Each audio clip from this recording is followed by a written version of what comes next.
most inspiring thing to me today are these velvet, like teal velvet pants from like a vintage tracksuit. Look at my pudge, whatever. And then this beautiful, I got this secondhand along with these pants, but look at this. And then the beads. Let me show you in the light. Step into the light. Kind of see it there. Anyway, so long. Like, it goes all the way to my crotch, but it's so nice. Anyway.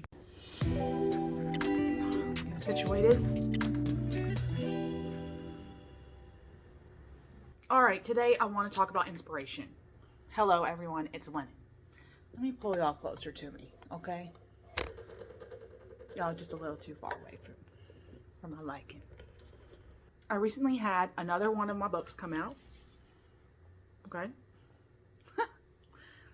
Full of my words. I very much do feel like my words are inspiring. I mean, they inspire me.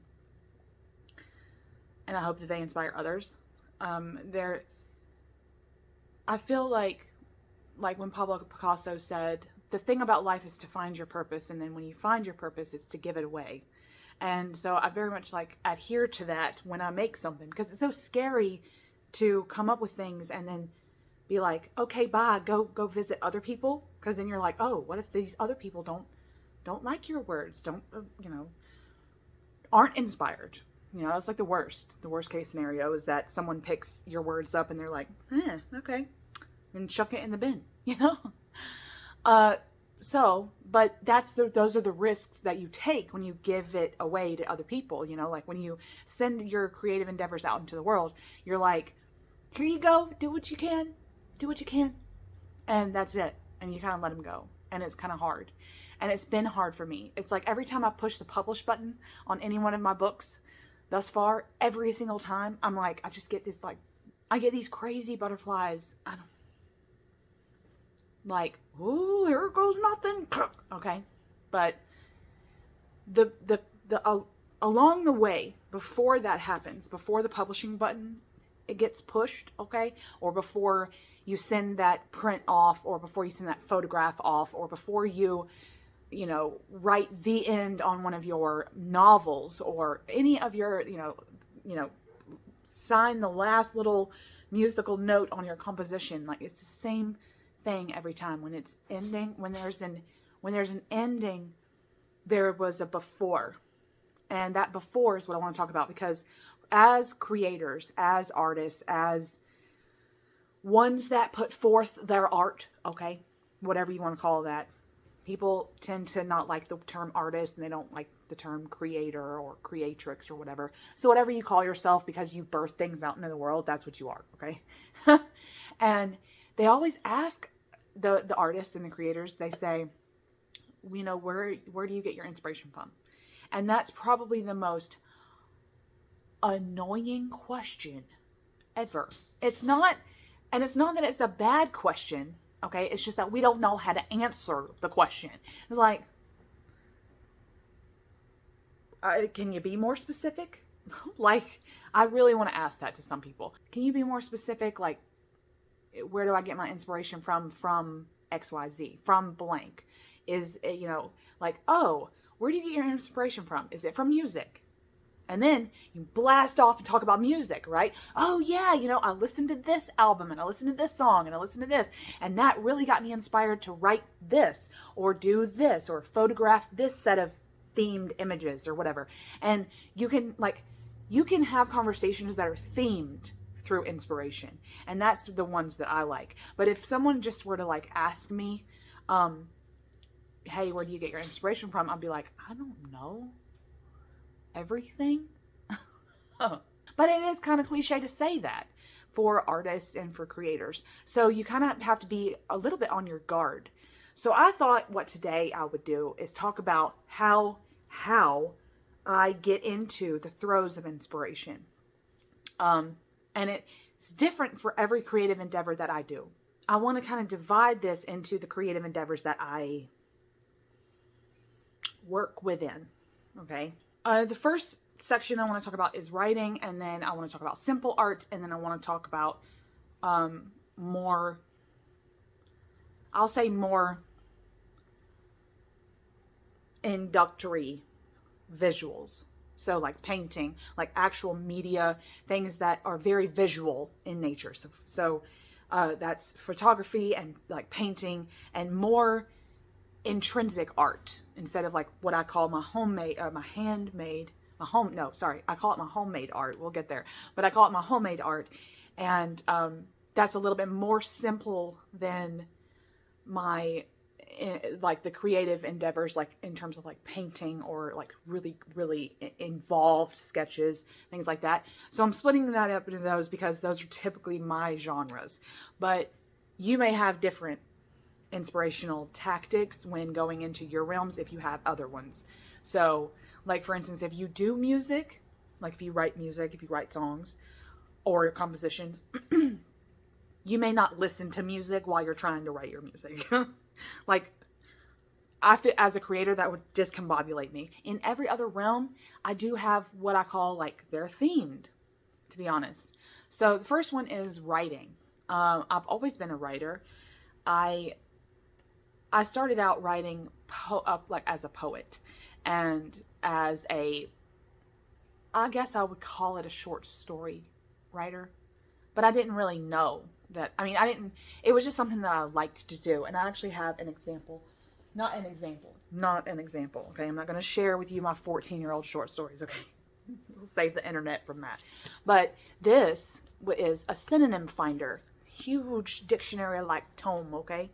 And this was given to me by an aunt of mine. She wrote the date in here and she said, given to Lennon, February, blah, blah, blah, blah. Okay. It's my birthday. 2002, for your birthday. May you always enjoy and cherish the world of words as I always have. Keep writing those wonderful poems and stories. It is a gift. I love you always, Aunt blah, blah, blah. Okay. 2002, I was 14. So this was my 14th birthday gift. You have absolutely no idea, and possibly my aunt doesn't either because she doesn't know I publish books.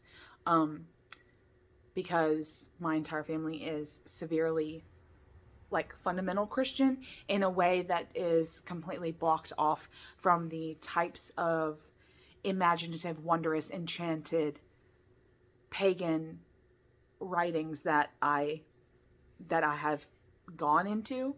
My art is very much geared in a lot of ways in my spirituality because I identify as those things. And so that is completely ununderstood by my family at large. So I don't share those with them. But they have no idea that this has this has become such a sacral text for me because I'm always referencing it. I am a thesaurus nerd.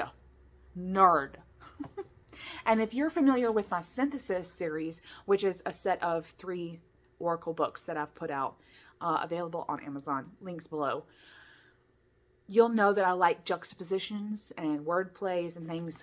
This is why. The synthesis finder is why. Okay? It is laid out like a dictionary, but I love it so much. So this is one of my all-time favorite inspirational things, is to just go on like a word journey. Okay? So I've been writing for a long time, but the synthesis finder, a thesaurus, okay, an actual thesaurus, like in a book version or the online version, are both really good tools for me to get inspired because I'm just looking up words. Like the other day, I was on there and I typed in evil, right, on the thesaurus, and I wanted to look up all the words that were synonyms of that and antonyms, okay? Don't forget the antonyms. But you look up the synonyms and antonyms, and then they give you kind of some examples, and they plug the definitions of evil, like one's diabolical and evil doing, right? But then there's evil as in terms of nouns or verbs, right? Like they break it down into definitions. That's so good. So look up some words. A large portion of my writing inspiration comes from just word rabbit holes, and I'll see a word that I know is a word. I've heard it before, right? It's not necessarily advanced vocabulary, but I look at it and I'm like, oh yes, and you kind of feel something. And then automatically you start to visualize things through that word happening. And it's like then it becomes active imagination, because then you're letting the imagination kind of form what the visions in your mind's eye are saying and doing and things. So, words are good. This kind of leads into the next point, when inspiration for writing for me is to automatic write. I can take the word plays and do something with them. I can write my own sentences. I can write my own short stories. I can take, I don't know, keywords that I find on certain decks and plug them in like this Mad Libby fashion, right? Doesn't mean anything, but then I'll read it out loud. That's another good thing that I do with my poems and my word plays. And if I write something in terms of automatic write, I read it aloud to myself, get the words out into the universe instead of just in my head. Then they exist outside, like together in those specific formations. They exist outside of myself. And that kind of helps me to dissociate from them, but also kind of marry them in a way. Like, because it's outside and it's externalized, then because of the spoken word, it's externalized into this like apparition here, this word Mad Libby apparition that I can adhere myself to, like almost like I said, in a disembodied kind of way. So that helps me as well. So Mad Libs, you can even find those online to plug in your own nouns and adverbs and stuff. But then, which can be kind of quite funny. But then you like automatic write. If you're not good at automatic writing, you start with a Mad Lib thing. But if you automatic write, that's just where you have like a piece of paper or your journal. You open it, you have a pen in hand, and then now usually the trick here is that if you're not technically used to automatic writing, it's hard for you to just be like, I'm in an altered state, and then you just, like I'm writing here, and I'm not looking, I'm not thinking, it's just automatic. That's what automatic write is. But start with something. Especially if, like I said, if you're not used to it. Start with a word. Write the word down, and then just use that word to just, then you dig. That word becomes a shovel, and you just kind of, you go down and deep, right? So for me, writing helps, but in this altered state where you're not there. It's just your hand, like thing from Addams Family, and a pen, and you're just writing on paper. It's not a very conscious ordeal. Okay? So that really helps my writing because it loosens me up. And once I'm loosened, I feel that it's almost like I'm loosened. So, I don't want to get graphic, but I was just thinking about sphincters. Loosen the sphincter, let the stuff out. Okay. This basically the same. It's the same stuff. Okay. It's the same. But writing is such a cathartic exercise that being open allows for you to get some of these like weird downloads that are kind of waiting up here to come in, but you're so locked in and tight that nothing's coming in. You're not getting inspired because you haven't loosened yourself up. So find ways to loosen up yourself in terms of your psyche, like to let the psyche breathe a little bit. That's how I largely get inspired when I'm writing. But reading is also really, really good. Okay. I have, like, sometimes I'll get kind of burnt out on my own words. I'll be open, I'll be receiving, I'll be writing what I've received. And then before you know it, I'm like, it's almost like I've become sick of my own voice. And it's so truthful, because then it's like you've penetrated into this like ego place where it's nothing but sludgy you with your mask on, socially acceptable you, no feral-tea at all, no teeth bared, no nipple showing. It's like you become closed up again because you're like, yeah, and you're like so cocky with it that you're like, yeah, I can't believe I wrote this. Yeah, it's so good. And then before you know it, the ego's overtaken again. And you're like, well, stop. my voice is just, it becomes like this annoying little tittery thing in the brain. And so when that happens to me, I put my words aside completely, like shut down the PC, shut down the laptop, close my notebooks, and go to someone else's words for a little while. Okay? Now, again, there's this cool marriage that happens with words. Words open up words for me. So when I'm reading other people's words, it's to loosen myself up again, but in ways that I don't understand because they're not my words. So it's again like this fairy tale marriage, right? And like one of my favorite poets of all time is Baudelaire. Okay, I talk about him a lot. I've talked about him for years on my channel. Okay, but when I read, let's say I read him, or Sylvia Plath, or Anne Carson, or Anne Sexton, or Audre Lorde, or Roxane Gay, or just name anyone, okay, whom you love, and you're reading them, and it's like you're reading their words inside your heads as they say them, right? Like they're in the room with you. That's how I do it. Like I have my own, like how Baudelaire would talk. How I have my, especially if you haven't heard them talk before because they're dead, but I have his own like voice, so I can kind of hear. It's like he's sitting on my couch with me, and he's like saying these poems out loud. And again, it's very conversational when I read other people. When I want to loosen myself up to write poetry, I read poetry in this very conversational way. If I'm writing more short story, fiction based, or possibly even nonfiction, but I want it to come out in prose, then I'll read those things as well. I want to mirror that, and not to have their poetic language, their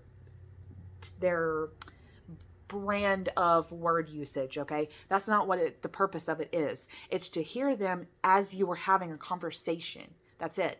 And then see if that loosens you up. Usually for me it does, because I'll read, and if poetry's not working, then I move on to the nonfictions, and if that's not working, then I read on to the fiction.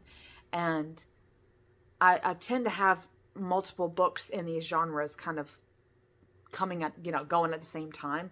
So I'll have Baudelaire, and then like recently I've had Against Nature by Huysmans open, and kind of ready for me. And then I had the bigger novels, like I have Gorman Gast open over on the nightstand, stuff like that. Like I've got books in kind of multiple genres kind of going at once. And that kind of helps too, because when I get tired of poetry, or when Baudelaire's voice starts to drone on, because even though I love him, it's like a life partner. Okay, you're like, just go to the store for a second, okay?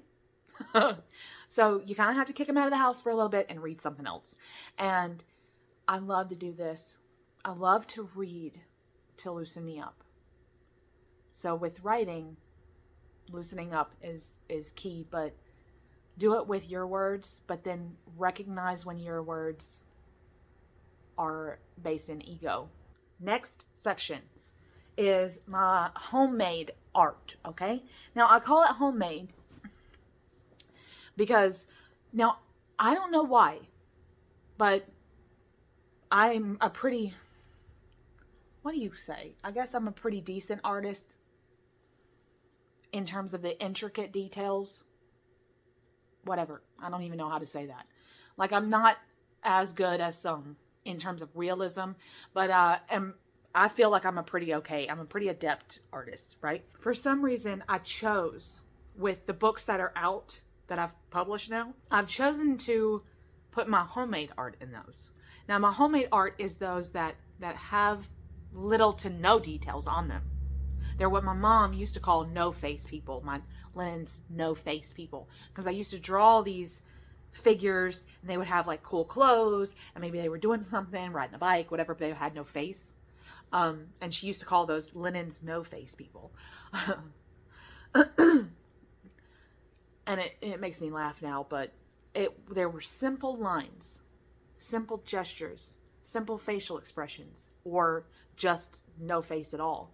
And they had such a depth in their simplicity that it's not great art. It's not. It's art. It's creativity, but it's my firm brand of expressionism is inside that homemade art. And again, you see all the illustrations that I put for my Synthesis Oracle series and Immaculate Immortality, which are my poems to the goddess. The dark feminine. I illustrated all of those books in my homemade art. Those classic, simple lines. But how did those things inspire me? They inspired me because I come to them from words. So normally I had this kind of like wordplay going on in my mind, and then I would generate the simplest image I could for those words or statements or affirmations. And it became simple begets simple. And I didn't elaborate. I didn't allow myself to elaborate. I had like a 10-minute timer going for each of those. And then by that, it was like a test, pencils down. And I was free in those 10 minutes, which is weird to say, but I was. And that's how I've done my homemade art since I was a kid. But simple art for me is just that. Things that when you're absolutely free. It's like coloring, the best form of coloring with crayons, which I love to do, but I don't like coloring books. I just want a plain piece of paper. Give me just a sheet of paper. I don't want an image, right? I want to be able to color on that what I see and what I want, and I don't want anyone else's lines to be there. So I do like this very free form, but see, crayons are one of those ugly mediums, right? Where even if you're really trying to be precise, you really probably can't unless you sharpen those damn crayons to the inch of their life. So it's about the big lines, and it's about making your own lines, but not staying within the boundaries of other lines. So it's the simple art, or homemade art, I like to call it, is fascinatingly deep for me. But how I get inspired, if it's not through words, it's very sensual for me, simple art, because I want to use my senses. So like I said, with words, I like to listen. It's more about the hearing, okay? So for me, it's about, I will read audiobooks I'll listen to audiobooks, listen to audiobooks, and they're actual books that I have like on Audible, okay? And I'll listen to them, which is not the same thing as reading. They're different tactile experiences. So, which I love to read actual books, but listening to books is a different tactile experience. And so listening to that, listening to a podcast, listening to lyrical music in a way that is making me think about the lyrics and the words used and the word plays. Those are how I get inspired for my simple art. So it's about listening, and it's about having my ears open and potentially no other senses. So I like sit and think about the images playing out in my mind when I'm listening to that book, or watching someone else's life unfold as they're talking about a situation on a podcast or talking about a specific book. I like really kind of marry the visualization with the auditory in such a way that it's very inspiring. Kind of links the two senses together for me in this very altered state, I guess I would say. And it's very, like I said, I listen to a lot of instrumental music, but lyrical music is my simple art. Instrumental music, like the classics that I love, okay, Tchaikovsky and Chopin and Saint-Saëns and just, whatever, Rachmaninoff, the classics that I love, okay. Or the Gregorian chants, or just the string music. I have a thing about cellos, right? Like they're very, my favorite instrument to listen to. But so cellos, string music, violin, orchestral music, any of the instrumental music goes into my deep art. The ones where I'm really focused in on details. I don't want lyrics in there, but we'll get there. So lyrical music is my simple art inspiration. Listen to the words, have it have it kind of go down into the body, feel it into the body. I use the two senses, the mind's eye and the hearing, to fill up the vessel that is my body, and that kind of fuels the pen in the hand for my simple art, my homemade art. These auditory experiences have a way to inspire me to issue the daydreams. They're like issuing them for me, you know? So that's why it's important. But we're going to go on to the last section, and that is my actual, more detailed art. I don't even know what it's called, okay? More detailed, let me pull y'all down for a minute. More detailed art. This is what I do. Like, this is how I would do my canvas drawings, my intricate landscapes. I like to paint scenes out of books that I love. I've got a few from Lord of the Rings actually in my bedroom that I love. But I like paint landscapes or really intricate abstracts. Okay, because abstract takes a lot more than you think. But my abstract paintings, my landscapes, some of my portraits, although I don't do portraits that often. I just don't like to do them. But anyway, my more involved visual art, I would say, is the instrumental music, because it gets me in touch with this musical place that's filling the vessel without it filling with words. So the brain is kind of free to float like feathers on the winds of the music.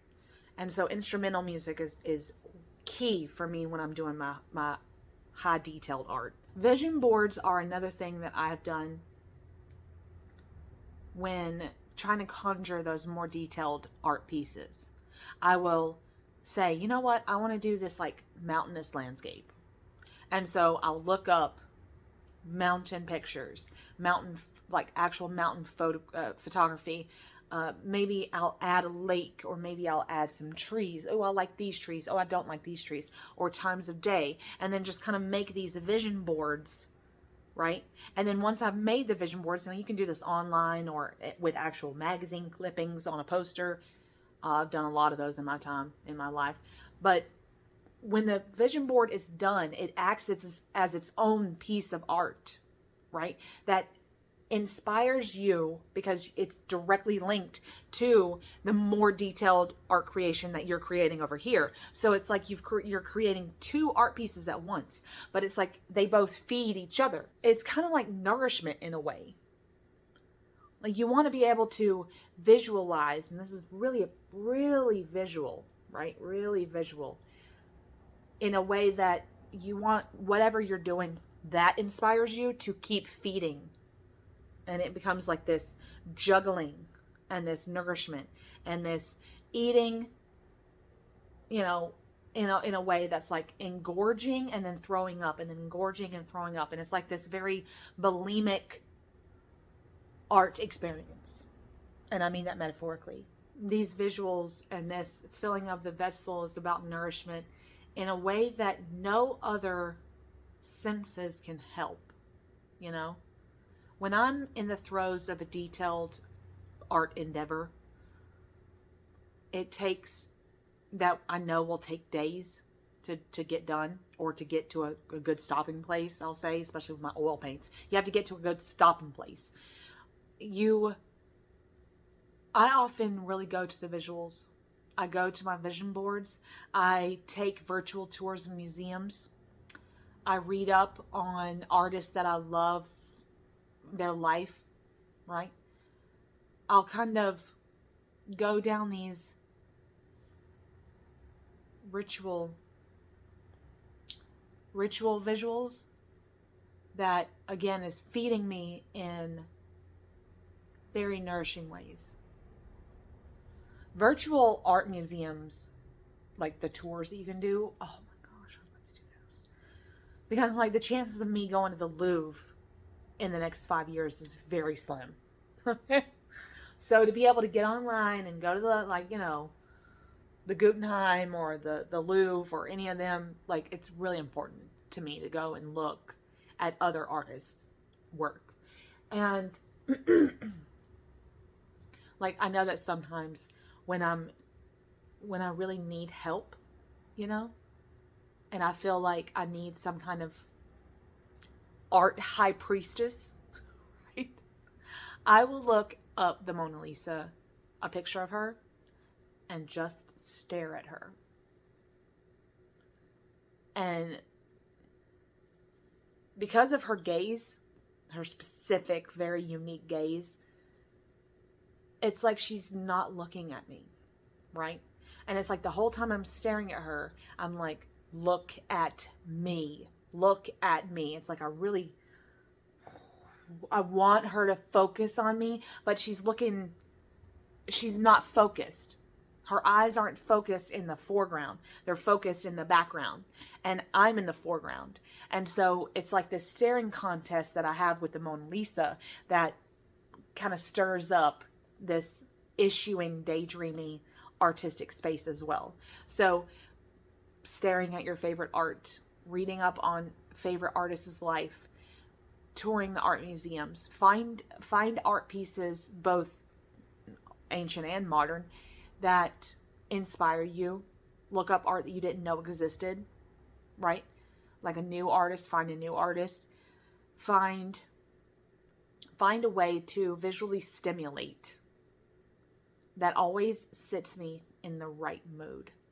Like when I'm staring at a Picasso, or I'm staring at a Degas or a Monet or whatever, I feel the time, right? Like when it's kind of daunting, I'm like, dang, I sat down to do this 3 days ago, and I know it's going to take me months to do this, right? But I have to do it because it's a soul calling. You look at a favorite painting, or print that paper out and stick it to your easel, right? I've done that before too. And just be like, you know what? They did this too. The masters had such a layering way of doing their art that took forever. And you're like, you know what? I'm in the same boat. I'm in the same boat as them, When and nodding back to all the other ones that we've talked about, is when I read Baudelaire, I know that the words came easy in a lot of those poems, and sometimes he had to fight tooth and nail for that right word, Clarice Lispector even said, sometimes you might write one sentence down and it saves your life. And that's what it's about. Art is about saving your own life every day that you sit down to do an artistic endeavor. You're saving your own life. It doesn't matter where the inspiration comes from. It doesn't matter what album or what photographer you're looking at, or what art coffee table book you're looking at. You could be looking at something as simple as like farm animals, and then all of a sudden it just generates, something pops up and you're like, yes. Like, can you imagine that Animal Farm was probably written because someone just saw a picture of a pig on the wall somewhere? Like, it could have been that simple. They could see a pig on the wall, like a picture of a pig, or in a magazine, or, in an advertisement or something, and you're like, and then you're like sitting there and drinking your coffee, and you just look up and there's a picture of a pig there, and you're like, and then you just go unfocused, and then Animal Farm comes out of your your brain. That's how inspiration works. It's about this kind of, it's about nourishment, but inspiration is like the result of this nourishment, that you're constantly feeding yourself with the beauty of the world, and then the way you interpret that and the way you're deciphering that beauty comes out in your brand of artistic expression. And it's so cool to think about. But yeah, I just thought that I would talk about inspiration for a little bit today, because I've been inspired. My words just keep flowing. I'm currently writing yet another book. I'm so excited that the ones that I have published are out and they're doing their own thing, and someone somewhere is reading those words, and it's just so incredibly humbling. So, but yeah, I'm excited about this time. I'm excited about this time. Write what you feel, write what you know, write what you don't know, write about beauty, write about ugliness, write about, you know, feel into it. Do what you love and make creativity. Be bound to it.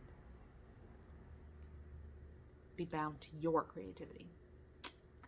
I hope y'all are having a great, inspiring day. Much love.